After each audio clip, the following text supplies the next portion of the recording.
The following is a presentation of Flow Sports.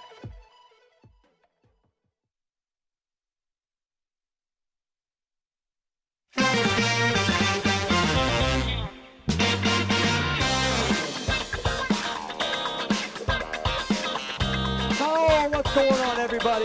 Welcome to a special edition FRL live from the NWCA All-Star Classic on the campus of Rutgers University. Very, very special day in wrestling. It is November 1st. That means the NCAA season has officially kicked off, and we're going to be getting started here with an FRL pre-show before the NWCA All-Star Classic. Going to have 15 incredible bouts. But before then, I'm being joined right now, JD Rader, my longtime co-host, and a special guest today, Executive Director of the NWCA, Mike Moyer. Mike, thank you so much for joining us. It's great to be here. Thanks for having me. Absolutely. Mike, wrestling season is now officially upon us. Could you talk about just the overall excitement heading into this season? Sure. Well, this event is such a great way to kick the season off. You know, every sport has heroes and champions. This is just a great way of celebrating a lot of good that's going on in wrestling right now. And I'd be remiss if I didn't say none of this would be possible if it wasn't without our friends at FloWrestling, who put so much time and energy and resources into this signature event for us. Well, thank you for saying so. And now this is the fourth year since the return. It was on a hiatus for a little bit. Talk about the progression and what you've seen for the All-Star Classic and where you think it's going. Sure. Well, again, it's just a great way of really just featuring heroes and champions. Wrestling needs more big moments. You know, for sure, we need to grow our viewership audience. And quite honestly, it wouldn't have come back 4 years ago if it wasn't for you guys. So we are eternally grateful. There are no words to express how grateful we are. And what goes into making this happen, few people would ever believe. I mean, it's a very heavy lift. The wrestling schedule has gotten very, very crowded. It's now 12 months a year. And we're just very grateful to the wrestlers, the coaches, our partners that make a commitment to making this happen. Yeah. Before we get into some other questions, any matchups you're particularly excited for tonight? I'm looking forward to all of them. It's always unpredictable, which is what I love about this event. And usually the wrestlers let it fly. And it's every time I come back and say, I wonder how we're going to do better next year. It always seems to be better next year, and I'm sure this will be no different. Yeah. Now, November is a crazy month for wrestling this year. You've got the All-Star Classic starting the season November 1st, and then in 2 short weeks, the National Duels Invitational, sponsored by Paycom. Could you talk just about the excitement that event is bringing and just how it all came together and just what's your overall – I know you've been a big advocate for this event for a long time. Just how much pride you have that this is coming back? Sure.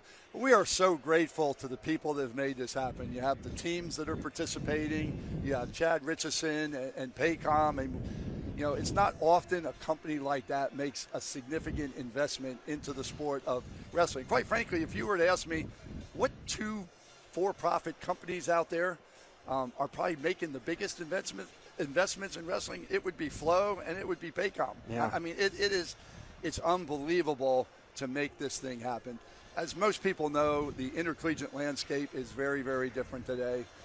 There's some delightful challenges out there. There's never been a more important time for wrestling to be as relevant as possible, to grow its viewership, to grow its fan base, to increase the amount of revenue that comes in. These athletic directors across the country, I mean, they're all trying to find $20.5 million that they may now share with athletes. And some sports are going to be viewed as part of the solution. Some are not going to be part of the solution.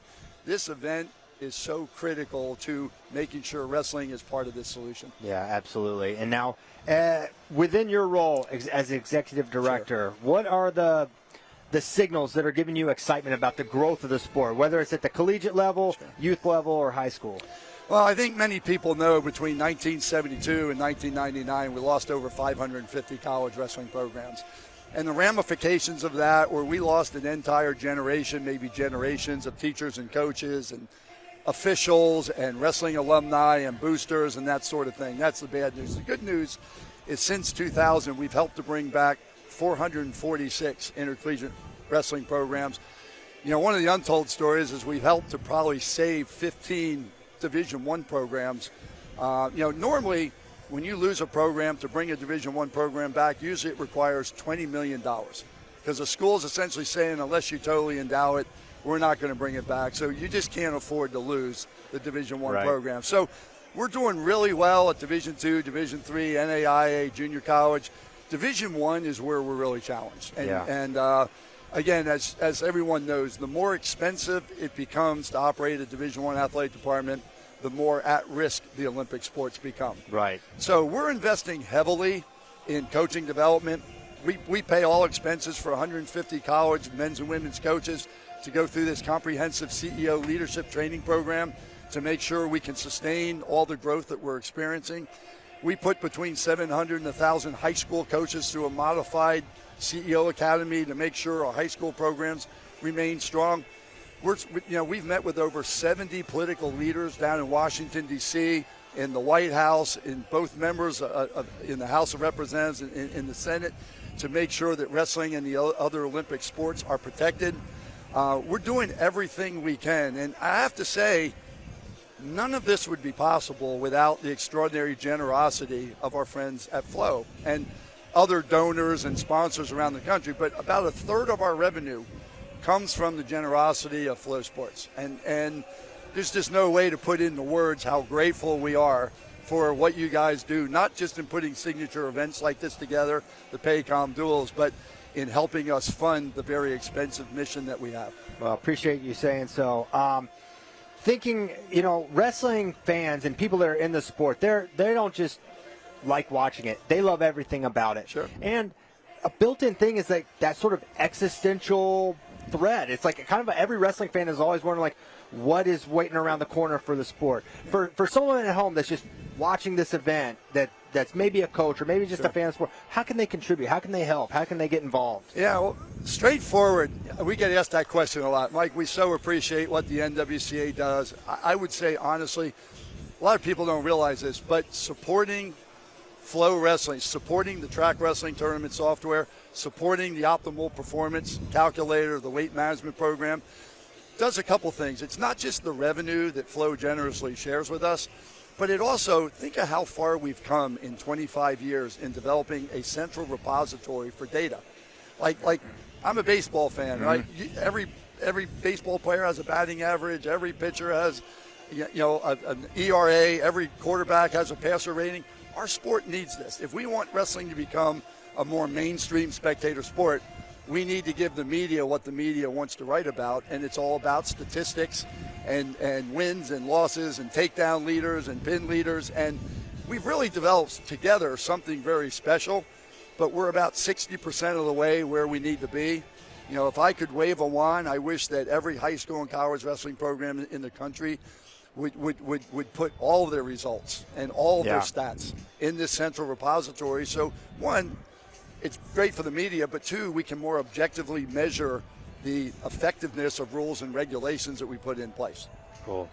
Well, Mike, it's been amazing having you on. Thank you so much for stopping by. I can't wait to watch the event. I'm sure you're going to have one of the best seats in the house. So anything else before we let you go? No, I appreciate it. Hope everyone enjoys a great All-Star Classic tonight. And I'm going to be down there cheering just like everybody else. Awesome. Thanks so much for your time, Mike. Appreciate it.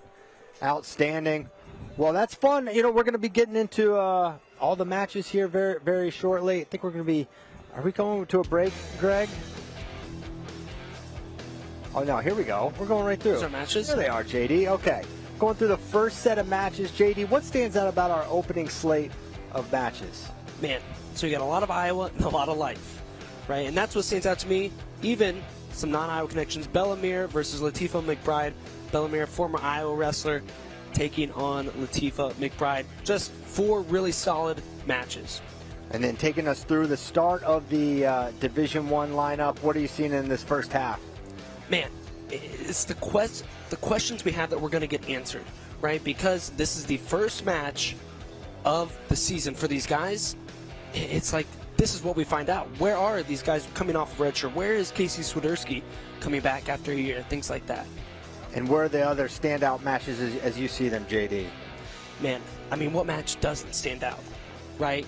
From start to finish, think about it. You start with Casey Swiderski versus Lachlan McNeil, and we're ending, right, with Jesse Mendez versus Anthony Etchmandia. Just jam-packed start to finish. Yeah, absolutely. Cannot wait for those.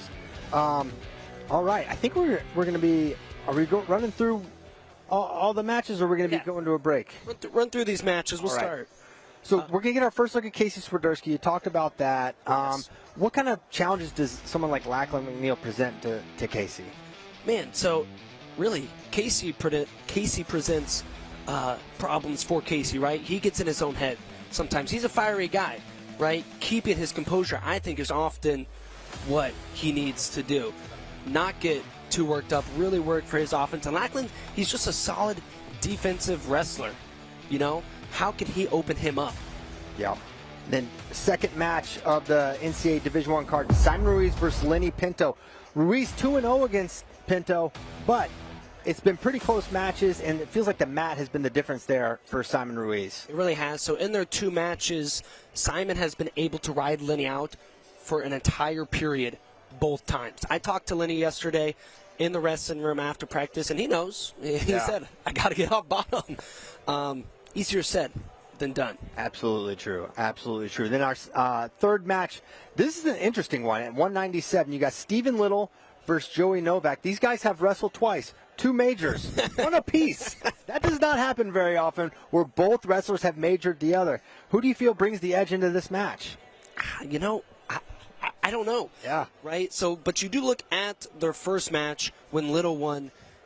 The match got away from Novak a little bit at the end, and that's kind of what led to the major. I think it was 3-2 going into the third, so that one was a little bit closer. And then it was the top game for Novak that separated him in their second bout. So if you're looking for something, maybe you could point at that top game. That's the advantage for Novak, but who knows? We've got another rematch here at 125 pounds. Eddie Ventresca of Virginia Tech taking on Lehigh's Sheldon Seymour. It was Eddie last time, and he pretty lopsided match. Do you feel like Sheldon has the goods to narrow that gap? I do. Lehigh's hot in the streets. They are. Right now, right? They're a really good program. Sheldon's a really good wrestler. Eddie was able to finish quickly in their NCAA match last time. It was 11-4 on the backside at NCAA's, and Sheldon's a stingy guy. Yes. He's kind of like Ryan Crookham, right? Always looking for that ankle he can grab and hold on to you. Prolonged positions, get into scrambles. Eddie didn't allow him to do that in their NCAA match. If he can do that again, Eddie's going to win again. Yeah, totally agree with that. And then 57, I think this is the most potential for chaos match that we have. Daniel Cardenas of Stanford taking on Ty Waters of West Virginia. Who possibly has the advantage there? This is, kind of going back to Novak versus Little. If you're looking for some sort of advantage, it might be the top game of Ty Waters. Yes. Obviously, these wrestlers are both excellent on their feet. I don't know how it really plays out on their feet. I know Ty Waters is one of the best wrestlers in the top position in NCAA wrestling. The dude's, 6 foot tall? Yeah. Right? I don't know how in the heck he made 149 pounds before this. He's now up at 157, all of 157, and that length he really uses to an advantage. I'm not saying he's going to. I'm a big Daniel Cardenas guy, but if you're looking for that who's got the advantage, that might be it. But you want to know one of the best ways to neutralize Ty Waters' top wrestling? Oh. Right here. Neutral.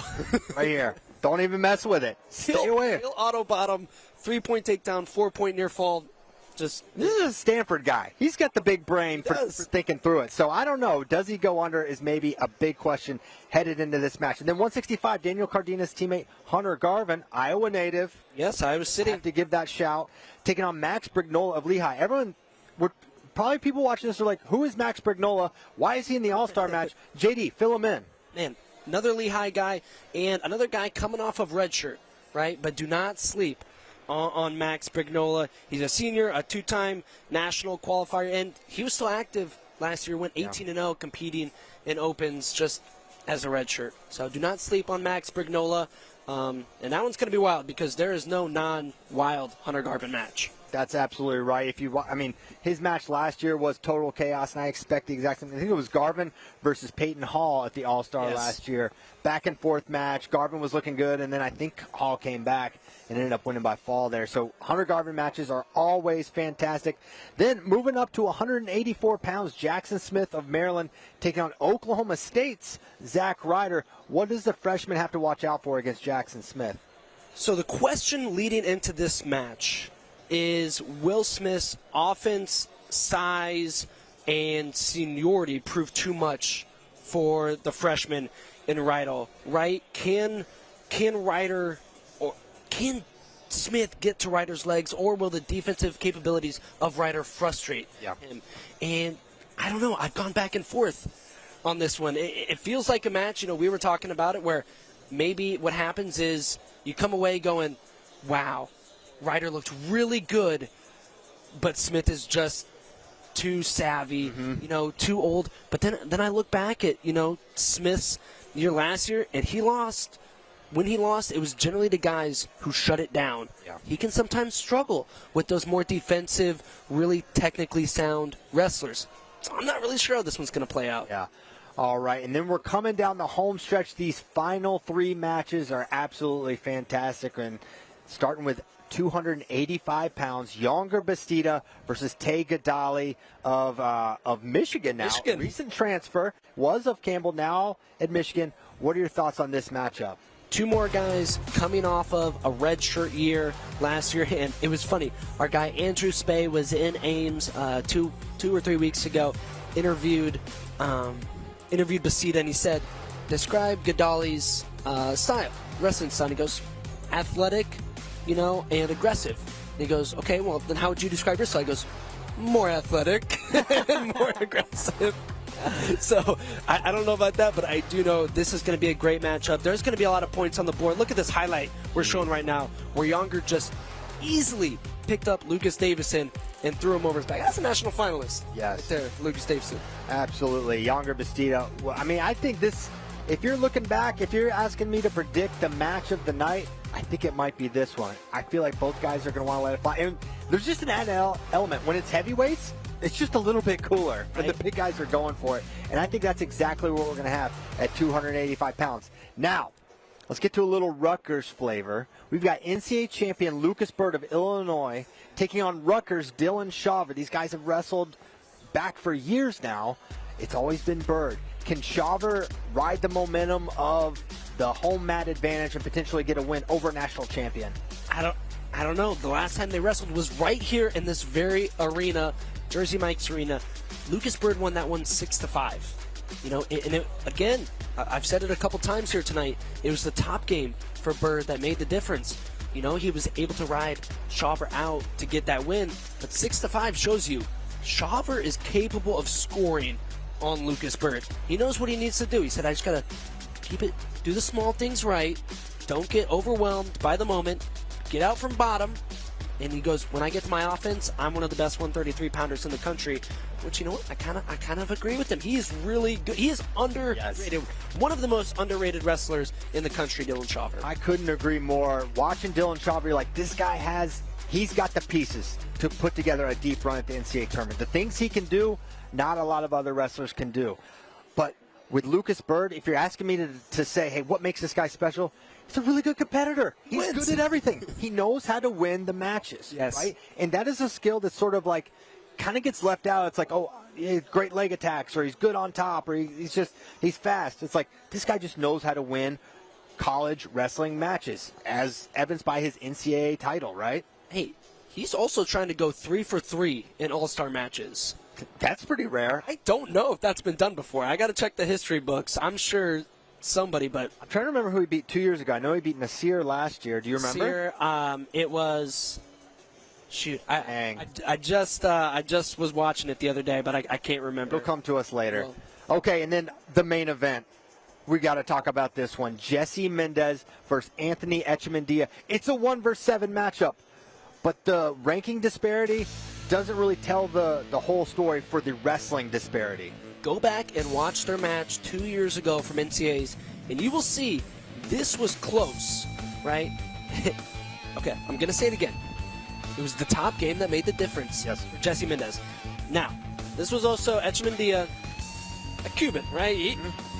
He took a while to learn folk-style wrestling. I'm guessing he's gotten a little bit better on the bottom position. Now, here's the thing. Don't get taken down. Yes. And you never have to go underneath. Jesse took him down in the first, I want to say, 30 seconds and was able to rack up a minute and a half, 2 minutes, whatever it was, 2.5 minutes of riding time in that first period. Yeah. And that's why he won. But go back and watch. Echemendia, I don't want to say had Mendez on the ropes, late, but he was pushing. He got Jesse called for stalling, which does not happen Never. a lot. He was able to get to his underhooks late. He got to legs late. He was threatening. So this one's going to be interesting. And Echemendia, he's got that X factor of he's going to look for an underhook. He can throw you big. Yes. He absolutely has that big move potential. I feel like Jesse, one of his great qualities, if you watch his NCAA tournament runs, he's just a dog. He knows how to win these these gritty, ugly matches. He can run you out, but he can also score a lot of different ways. And I feel like for Echemendia, he was so close last time. And really, if you go back and watch that match, that third period, it was trending Echemendia's way. It felt like, oh, wow, he's about to go take this match from Jesse Mendez and pull the upset of the NCAA tournament. And Jesse just found a way to hang on, gritty, grimy. Kind of speaks to both guys there. It really does. A little bit. Right there, but is he ready? So this is an opportunity for Anthony Echemendia to really put his stamp on it or get that signature win. Can he do it? That's why we're all here, Jay. That's what we want to find out. Right? And we're going to be back with Coach Scott Goodale right after this. Before we let you go, JD wants to tell you something. I want to remind everyone about Nike Wrestling. They're our sponsor here today. Getting to the top of the podium is tough, and staying on top is even tougher. The Nike Inflict 3 has been the most popular shoe in college wrestling, but after years in the lab, the all-new Nike Inflict 4 is available now. Lightweight, durable, and with a match-ready feel the first time you lace them up. The best shoe in the game is now even better. Out in 8 colors, get the all-new Nike Inflict 4 at athleteps.com.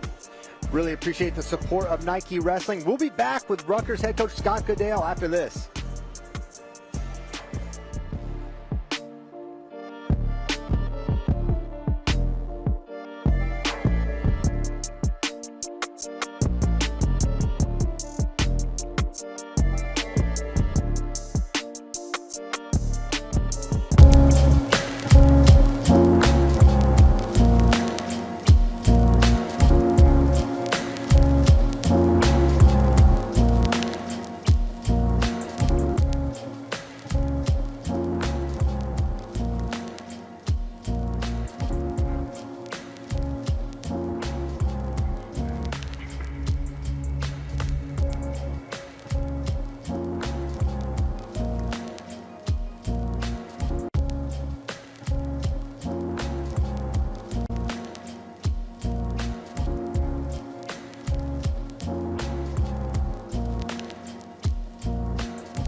All right, welcome back to FloWrestling Radio Live, a special edition for the All-Star Classic.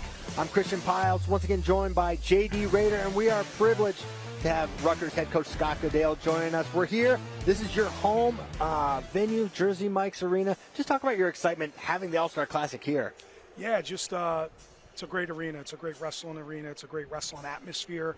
Always wanted to have this. This is one that when I took the job, I grew up as a little kid. I just remember going to the Palestra when I was a little kid, watching this 1 vs. 2 in the country.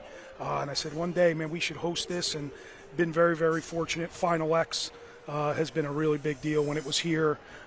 We're able to host the NWCA Wrestling Championships from a standpoint. And this was the next thing on our bucket list, was to host the All-Star Classic. So glad we're able to do it. Hopefully we're able to pack the place and have a great match. And you're not just hosting, you have 2 wrestlers in the event. Let's start with your transfer 174-pounder, Lenny Pinto. What have you seen from Lenny since he's someone you're obviously very familiar. He was an in-conference guy. Everyone knows what Lenny brings to the table. What have you learned about Lenny since he got to Rutgers? An incredible leader. What a teammate. Like, he's such a great teammate. And I didn't think him, along with Hunter Kaka, I didn't know I was getting that. And these are guys that are the voice of our program right now, which you wouldn't think with the whole transfer portal. These guys come in, and obviously they come from 2 great programs, and I always admired what Nebraska was doing from afar, and Lenny is part of that culture, and just a tremendous leader, works hard, wants to do whatever we're doing.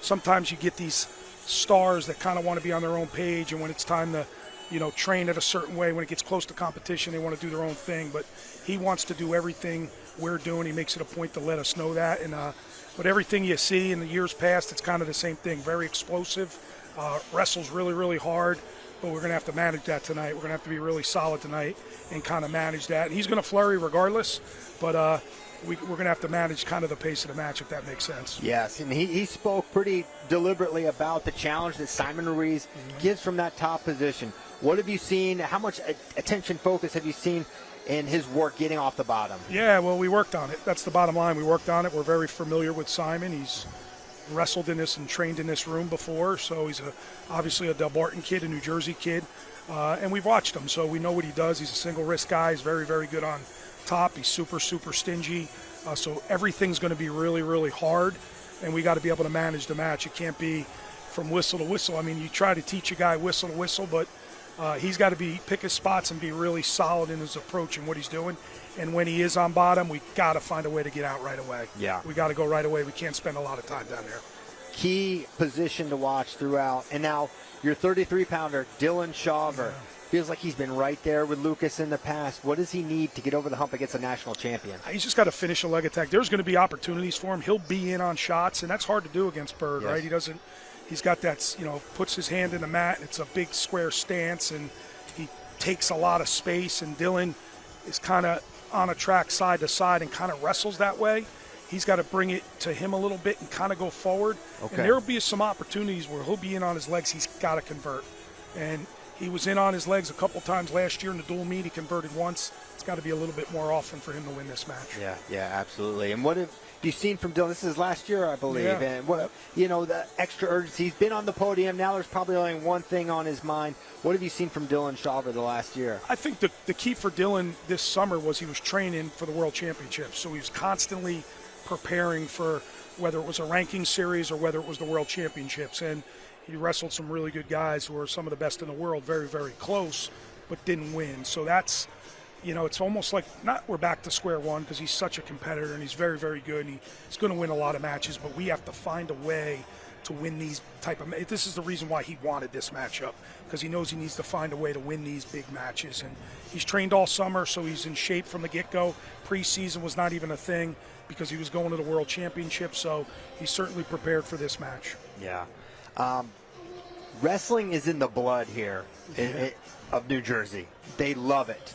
Describe living, wrestling, coaching in this state and what it's like and what makes it special. It never ends, and I hear people talk about, you can't go to the grocery store because you're being, football coach. You can't go to the grocery store in New Jersey because they all know wrestling. And everybody's got an opinion on what you should be doing, how you should be doing it. But that's good. There's expectations. There probably weren't many expectations in 2008 when I took over. So we kind of built this thing together, and it's become a monster, but everywhere you go, and it does not matter the time of year.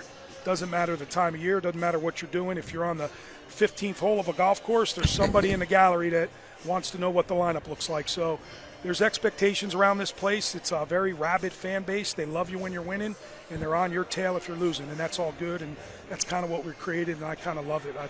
I live for that type of stuff, so it's good. Absolutely. Now, you've been here at Rutgers a while now. How many years? 19 years. Going into my 19th season. I was thinking we're coming up on 20 here, Coach. Yeah.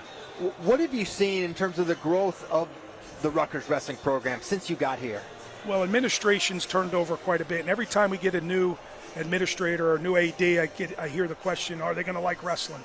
The bottom line is every AD, because of what they hear about wrestling, they love wrestling. And Kelly Zinn is no no different. She loves wrestling. She's going to make sure we are set up for the future when it comes to finances. But that's all changed. Our resources changed. What we spend on this program has obviously jumped tremendously. It's a $110 million facility that we train in every day behind us. Our nutrition has changed. The way we go about maintaining our bodies and fixing ourselves, all that stuff has gotten better and better and better every single year. We have a ton of resources here. We have everything you need to win. It's our job now to win. There's nothing more they can give us, so we're prepared to do that. But, man, we wrestled, holy heck, January 4th, 2008, we wrestled in front of 22 fans at College Ave Gym. 22 fans. So here we are today, and even tomorrow it'll be a packed house, and we'll wrestle in front of 5-6 on any given night every single time. And if it's Okie State, Penn State, Iowa, it's 8,000. So it's a big deal here. That just keeps getting bigger and better, and we've been a part of it now for 19 years, and it's fun to watch. And at some point, though, we got to put our stamp on this and really make a run in those 3 days in March, and that's kind of our focus. Pinto and speak. I just think you're going to get 10 really competitive guys. The way we've recruited over the past 2 or 3 years, there's so much competition in our room. So you're going to get 10 really, really good guys every single night. Whether there's injuries or not, somebody else filling in is talented and ready to go and ready to win at a really high level. There's more competition in our room. There's a lot of anxiety because of it, too, whether we have indicator matches or challenge matches, or we'll use this first month to kind of dictate our lineup. There's guys you know of that have won matches at the national tournament that you guys probably pencil in. Our fans automatically pencil in that won't be our starters. So there's just so much darn depth, and that's why they've come here. They come here to wrestle in a great atmosphere against the best in the country, and to do that, you got to recruit a lot of guys, and then you got to retain them. So that's a whole nother world. So, but you could be excited for sure. I don't know if there is an Astronaut or Suriana, right? Those guys are national champs. I can't sit here and say we got national champs waiting. I think we have guys that are capable of doing it. You got to be special on that last month, of course, but we're going to have 10 good guys no matter who takes the mat. So I'm very I'm fired up for that. We're fired up too, Coach. It's been great having you on. Congratulations on all your success. You know, you're 22 people. Yeah, 22 people. College And I wrestling only know that because the clock broke. So I had to actually go out to my truck to get a portable clock with ride-in time. And as they were putting that together, I was able to, 10 of them were Goodale. So I was able to sit there and count. So it's kind of an embarrassing story, but it was my first home duel, and it's all good. It makes for a good chapter in a book one day. Come a long way. Yeah. Congratulations. Thanks so much for your time. Thanks, again. Man. Thanks for having me, guys. Thank you so much, show. Coach. Yep. Now we're going to take a look at some of the upcoming events on FloWrestling. We have a lot of great action coming for you. Next week, Journeyman Collegiate Classic going to be going down, and then right after that, your favorite FloWrestling Night in America. And then you're not going to want to miss the National Duels Invitational presented by Paycom, a fantastic event. Iowa, Oklahoma State, Nebraska, Ohio State, on and on. The best college wrestling in the country could be going down in Tulsa, live on FloWrestling. The Black Knight Invite, CKLB, Cliff Key Las Vegas is back, and then Journeyman on Civil War. It's going to be an amazing, amazing slate of wrestling. You're not going to want to miss anything on FloWrestling, so make sure you stay tuned, and we'll see you next week at the Journeyman Collegiate Classic. And of course, tonight's dynamic duo, you're going to be able to see Shane Sparks and Jordan Burroughs on the call, all 15 matches, making it a very, very special viewing experience for the NWCA All-Star Classic. We can't wait for that. We're going to be back finishing the show right after this.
You're seeing the fans are starting to roll in here at Jersey Mike's Arena. They are excited as you are for the start of the NCAA season. November 1st, it all kicks off. There's a bunch of opens going down this weekend as well. The Clarion Open as well as the Southeast Open live on FloWrestling. A lot of great NCAA wrestling going to be going on then. But let's talk about tonight.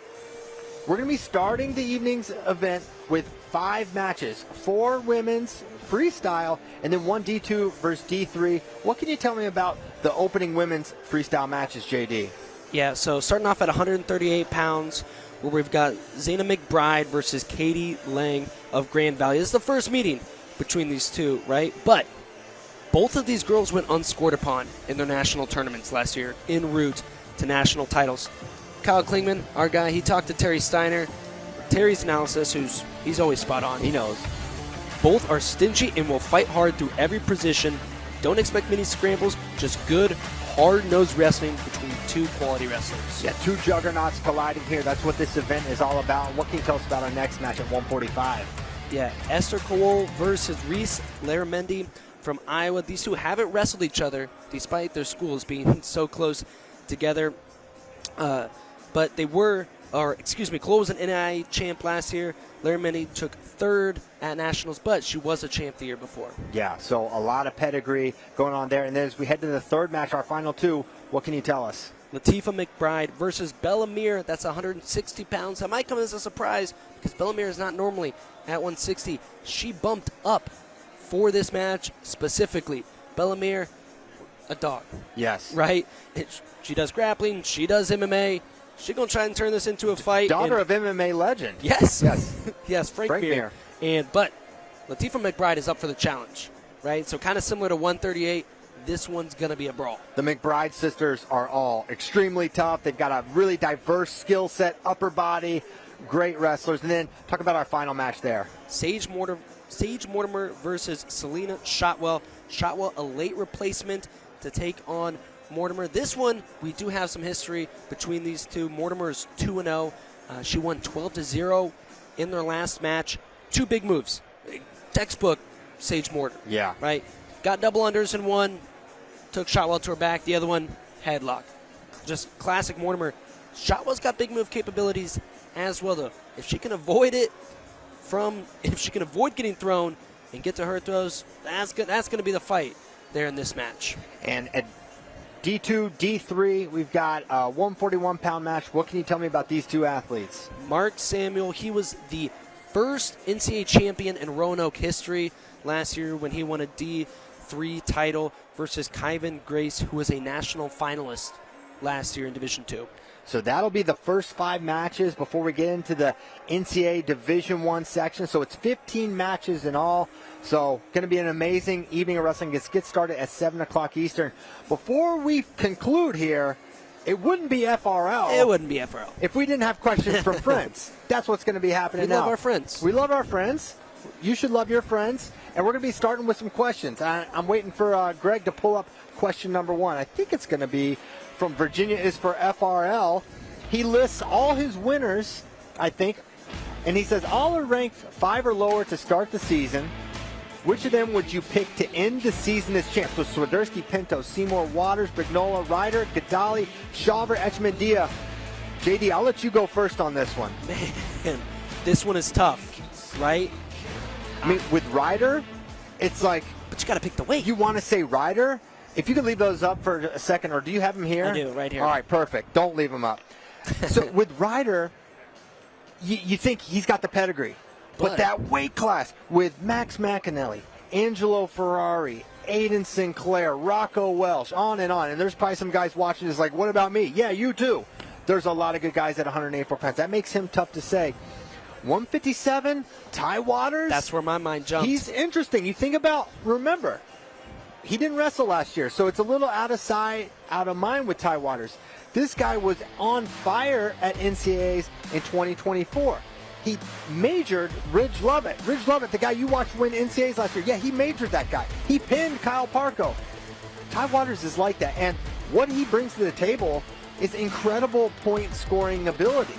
And when you're bringing that on the match mark, there is not a wrestler that is going to be, or a coach, I should say, that's going to be like, oh, great. We got Ty Waters. It's a nightmare matchup. Because if he gets to his positions, he's tough to beat. Got one more? I was going to say this. Our opinion could completely change after tonight if Anthony Etchemandia goes and gets this win here tonight. I was going to say absolutely that one. Also, Dylan Chauver. I feel like 33, I'm telling you guys, we're going to be talking about 33 all year long. Lucas Bird and Drake Ayala, both finalists are back. And a lot of people, maybe erroneously, are counting them out, or at least saying, they're probably not going to win. Drake may not make the finals. Lucas Bird might not win. Well, on one hand, maybe that's crazy, but on the other, this weight is just that good. You've got Marcus Blaze likely entering, and I'm not breaking news here. I believe we will see Penn State use Marcus Blaze at 133 this year. That's been speculated, and at this point, it's only speculation. But I'm telling you right now, that's what I expect. That guy's going to be ready to win a national title right away. Ryan Crookham, a guy who lost one match as a freshman, and he was 2-0 against Vito Arujau, the world champion, a guy we've seen win back-to-back senior world medals, the NCAA champion that year. So I feel like with 33, but for Dylan Chauver, it's going to be a crazy weight. Can he be one of these guys? And what Dylan has that I really like, that point scoring ability. He's not a guy that's trying to hold position and just hang on and be in the match. He's very assertive. He goes after guys the entire time. I feel like Chauver could be a guy we're going to be talking about as a title contender. And it's crazy to say all these guys are ranked 5 or lower. And how many names we just said could be title contenders. That just shows the level that we're at with NCAA wrestling right now. There's so many guys. I mean, just think about last year where Antrell Taylor, no one's saying, what did Antrell get at Big Tens last year? I think he lost twice. I think he was like 4th or 5th or something. So and then he goes and he wins the NCAA tournament. And the level of depth is just out of control, and that's why this is a great question. I wanted it first. And you were talking about 33. I think 33 is going to be a weight, and coaches won't say this, or some will, but the bracket, the seeds are going to matter at this weight. Because I think especially, I kind of feel like maybe at 184 we're talking about some guy could really assert himself. Yes. And just go, I'm the guy. I think at 33 it's going to be, Drake Ayala beats Marcus Blaze, but Marcus Blaze beats Ryan Crookham, or whatever. So it's going to be a matchup-based bracket that's going to come down to seeds are going to be very important. Yeah, I couldn't agree more. All right, let's go to our second question. I think it's going to be from the real Avery Lynch, who it's not actually FRL, without a question from the real Avery Lynch. He says, who has the best chance to upset the 1 seed? I'll say Anthony upsets Jesse. I think he means the top-ranked guys. Honestly, that would be I'm going to say this. I don't agree with Avery. I think it's actually Dylan Chauver. I think Dylan has the best chance to knock off the number 1 guy. I think there's a chance Jesse Mendez really asserts himself. That was 2 years ago when they wrestled. He could be a different guy. This is also Etchemandia's first time down to weight at 141. I don't care how big you tell me this guy is. That's not going to be an easy day. And I know that's not, for Jesse Mendez, the cut is a little more manageable for him, right? So he was a 133 once upon a time. He was. So I feel like Chauver is my answer. Do you agree or disagree? I do agree. If you remember our last FRL, we picked champions, confidence, and one of my first picks, maybe my first pick, was Jesse Mendez. Yes. Right? And to speak to what you said about the cut for Etchemandia, I saw him today working out in the hotel. He's looking good. Yeah. He looked good, but he was working out, full sweats, Yeah.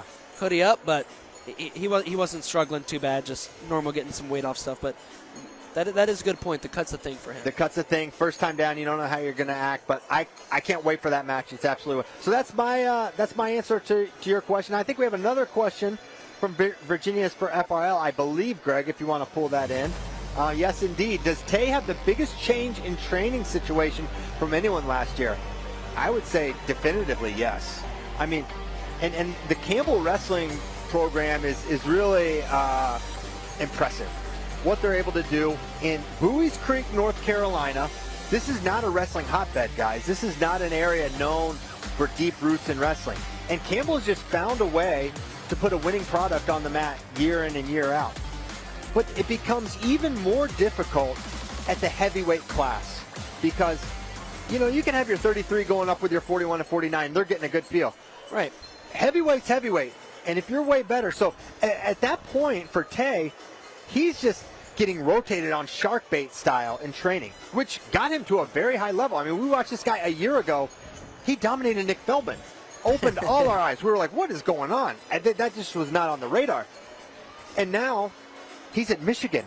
And Michigan, it's a great program, but you could probably say their greatest area of success is at the heavyweight class, from Adam Kuhn to Mason Paris, Lucas Davison, Josh Heinzelman. It's just the track record of success. Not only that, are those guys winning? A lot of them are still there.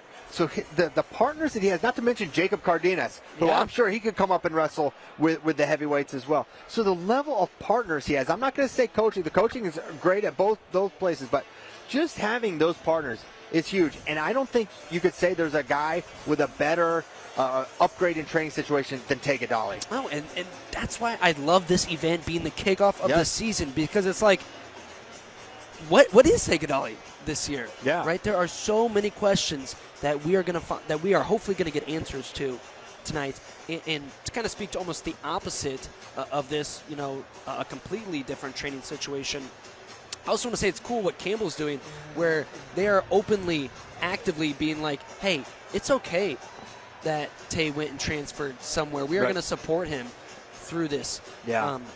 I was talking to Lenny Pinto yesterday, and he was giving props to the Nebraska program that he came from. And he said, you know what? I look at it as I'm blessed to be at two wonderful programs like Nebraska and Rutgers, that I was able to go there, spend my time there, and now come back closer to home and still be in a great training environment. He said he's going to have 30 people here tonight or 30 plus. He goes, I've never had that. Yeah. Right? I didn't get that in Nebraska, being halfway across the country, and he's going to get that here tonight. No question about it. We got another question from Virginia. Is for FRL. What would we do without this guy? How does the quality of announcers on an event like this affect the final product? I think it makes a big difference. Yeah. You ask me. I mean, there's you kind of know how FloWrestling feels when it's like, hey, we got, for Final X, we got Jordan Burroughs on the call. Right here, we're going to have Jordan Burroughs and Shane Sparks on the call. It makes a difference. And if you're trying to grow the sport, you need people that know the sport, that can make it not only entertaining, but educational, informational, so you can learn something along the way. So we think it's a big deal. We think it matters a lot, the quality of announcers. Anything to add there? Or we could go to the next question. No, I just want to say also, shout out Jordan Burroughs. He doesn't have to come here and do this. He just likes doing it, and he's pretty good at it. He's awesome. As he is in basically everything, Jordan Burroughs is top notch across the board. This is a really interesting one. Maybe go down memory lane with this question. Virginia for FRL asks, what was my favorite All-Star Classic so far? I'm going to have a tough time differentiating, but if you go back to 2012, American University in Washington, D.C., we had Kyle Dake versus David Taylor. And what you need to know going into this is it was thought to be, this is a cool match to have because David Taylor was the Hodge Trophy winner at 165. Kyle Dake was a 3-time NCAA champion. Everyone knows those guys were friends, and they're going to go up and do the match for the people. But then you find out as you're approaching the event, this isn't just a one-off. Dake's going 165. He's putting his 4th NCAA title on the line, and he's going to try to go through David Taylor. Just one of the most psycho moves in wrestling history. That is arguably the greatest storyline, individual storyline in NCAA wrestling history. So, that one can't be topped. I haven't been at that many in person once. Oh, I also want to say it did come to me, by the way. Lucas Bird beat Mikhail McGee. Yep. Good job. So, and I was going to say on another All-Star Classic, because I said it's a hard one for me, the 2013, 1 year later, was absolutely fantastic. We had a couple guys bump up in weights. So you had Tony Ramos bumping up to wrestle Devin Carter. That was an insane match. Devin from Virginia Tech jumped out to an early lead. Tony ran him down. Crazy match. And then we had national champ versus national champ. Logan Stever bumped up to wrestle Kendrick Maple, who was going 149 that year. Kendrick had won 149 the year before, or 141, and then Logan had won his 2 titles, and he was moving up to 141. Both really competitive matches. That was actually at George Mason, so they kind of stayed in that D.C. area. Last year, last year was great with Parker moving up, or excuse me, Carter moving up to take on Parker. Yeah, great main event there. That was an amazing match. And then you had the Hall versus Garvin match. That was an amazing one. Stephen Little versus Bronigal was a great one as well. So those will probably be my favorites so far. I gave you like 4, but you can kind of tell what I really like the most. But yeah, the All-Star Classic, great event. As JD said, I am all for leaving this at this is how we should start every season. November 1st, let's get the best against the best. Let's start the season with a bang. That would be my preference. I think we have one question to go. And this is from the College Wrestling Report. And he wants a little inside baseball here. How does the selection process work? Is it as straightforward as contacting the top-ranked wrestlers until 2 agrees, or more to it? Is there only one same conference matchup? Is that something you try to avoid in this event? So, yeah, I mean, ideally, the way this works, you're starting with the 1s versus the 2s. That's what kind of everyone wants. And there's a little bit of, and there is an element of what you're alluding to here, where not every coach is really looking forward to, all right, we're going to see this guy in a duel and at the conference tournament, so maybe we don't want to see him a 3rd time or whatever. So there is a little bit of that. We don't try to avoid any of it. We're not worried about it. That's for the coaches and wrestlers to worry about. And if they say no, it's like, oh, okay, we'll move on to the next one. But that is a consideration. That is one of the things. And sometimes, I think these coaches go a little too inside baseball, like, oh, we don't want to give them a feel one time, as though that's really gonna make a big difference there. So I would say that summarizes kind of the selection process for this. But pretty much, bottom line, we start 1 versus 2, and by and large, we work our way down from there. I kind of asked Lucas Bird about this in my interview with him yesterday. I was like, dude, you're doing this for the 3rd time, and you were like, no hesitation. Like, always, yes, absolutely. It's like, you don't feel kind of like, I want to get you don't want a guy get a feel, especially now that you're kind of top dog shape. He's like, nah, dude, it's just wrestling. Like, I just want to figure stuff out, and I like wrestling. Yeah, and that's why you really appreciate what Lucas Bird brings to the table. And it's going to be an amazing, amazing evening of wrestling. We're going to be getting started here really soon. I'm going to be coming back. Want to remind you of our upcoming events one more time here on FloWrestling. We've got the Journeyman Collegiate Classic next week, and then right into FloWrestling Night in America. National Duels Invitational. So excited to have Paycom on board. Going to be an amazing event. What's a duel you can't wait for with that one, JD?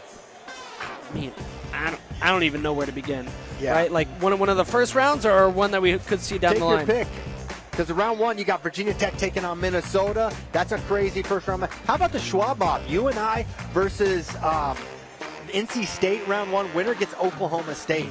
That's going to be an incredible one. And like, hey, will these seeds hold? Can Oklahoma State get to Iowa? Can Iowa get past Missouri? I mean, we're going to have Angelo Ferrari versus Aiden Sinclair, right? I mean, that's my goodness. Right out the gate. That match is Iowa, happening. Missouri, first round. Yeah, so the National Duels Invitational is going to be absolutely amazing. Of course, Cliff Keen, Las Vegas. We got, Iron Man and so many other amazing events coming up for the NCAA and high school season. You're not going to want to miss any of them. JD, any final thoughts before we kick it to the main broadcast here? This is going to be an amazing night. Do not leave your couch for any match, because you're going to miss something. Even if you're thinking, this is maybe not the match I was really looking forward to. You don't know what this is going to become and what you're going to look back on in a couple years and be like, those were the guys. Absolutely right. And of course, you're going to want to watch this if you're watching online on YouTube or Facebook, on social media. If you want to watch this video, you're like, this thing that's happening behind you want to watch, you need to go to FloWrestling and subscribe. That's the only way to watch this evening's event. It's going to be fantastic. As I mentioned, we're going to have Shane Sparks and Jordan Burroughs on the call. 15 incredible matches. For JD Raider, I'm Christian Piles. Thank you so much. Enjoy the NWCA All-Star Classic.